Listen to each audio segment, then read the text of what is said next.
Michael Stutchbury is back at the Australian Financial Review after a long absence, and he's not wasting any time. Basic message I've told the staff is three things. One is to concentrate on breaking news, and it may sound a bit heretical these days that a newspaper that comes out every morning can actually break news amid the 24/7 news cycle, but I think it can and it needs to. So first message to staff is we've got to be a news breaking newspaper.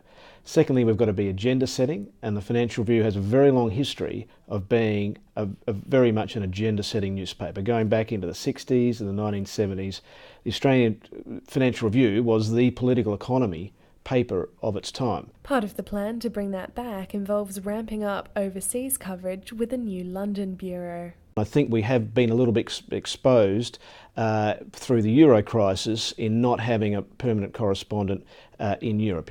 China's and Asia is very important, but we do have a global financial system since the crisis in 2008 is now going through another stage of it. We do have a stringer very well known to us who used to work here, who we've activated, Andrew McCarthy in Berlin. We had Jeff Weinstock, one of our people, over just in the last few weeks for a couple of weeks that covered the latest round of Euro crisis, and so I'm keen to increase our coverage out of Europe as well. And as well, I'd be keen to, wherever I can, to increase our coverage out of Asia, out of China, and out of India, which I think is another big area to go. It's a valid question. I'd like to do more everywhere, and Europe is a big story where I think we need to cover strongly as well. Whether you call it agenda setting or campaigning, I think you do have to focus on the areas that are of interest to the paper and especially of interest to its readership. And if you go back in the Financial Review's history, the Financial Review was agenda setting in the 1990s when it was the first to send correspondents to Tokyo to really cover the rise of Japan as an industrial power and the rise of them as our number one export market and buying iron ore, which opened up their Pilbara in the 1960s. That was setting the agenda, saying this is a big story for the country. Similarly, the Fin Review has had a long history of being a critic of the Industrial Relations Club and industrial relations and wage setting arrangements, the old arbitration system, the power of the unions. The Financial Review has got a long history in really campaigning, if you like, or pointing out the economic costs of that sort of system. So it's well within the Financial Review's heritage and traditions to have a very clear focus on the things you think are important and to go after them vigorously. For all the talk of Fairfax heritage, there's an awful lot of news limited at the Fin Review these days. Brett Clegg, Financial Review Group boss, was poached from the Australian, as was Stutchbury. They've been joined by reporters James Chessel, Tracy Lee, Nabila Ahmed. So is Michael Stutchbury missing the Australian? No, not at all. No, this is incredible. The Australian is a wonderful newspaper. I had a fantastic time at the Australian. I'm incredibly grateful for the time I had there. 13 years, and I learned a hell of a lot. It's a really, Australian is at its high watermark of its historic influence over Australian journalism and over Australian life.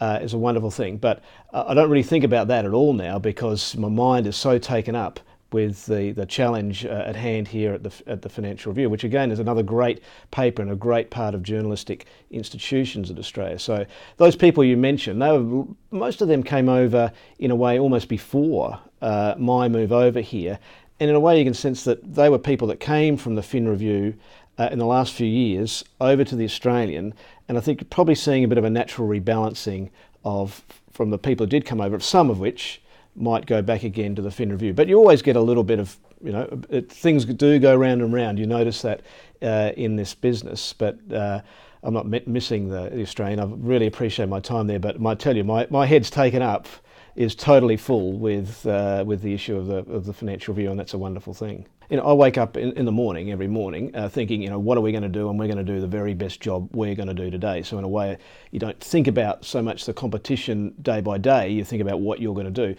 But there is no doubt that the way the media market is evolving in Australia, and you can see that in the US as well, where the New York Times and the Wall Street Journal become more and more competitors as the national upmarket, if you like, newspapers, and probably you can see it that the Australian itself over the last 10 years has become more of a business paper. It's put a challenge up to the Financial Review, and I think just the way that market, the national market, is evolving more away from being a national market, away from just being straight state-based markets where all the media was pretty much divided in the pre-digital days, you do tend to see the Australian and the Fin Review probably being closer competitors than they used to be. There are differences in culture, and news is a culture of having a very strong proprietor over decades, and you have a very strong sense of proprietorial culture.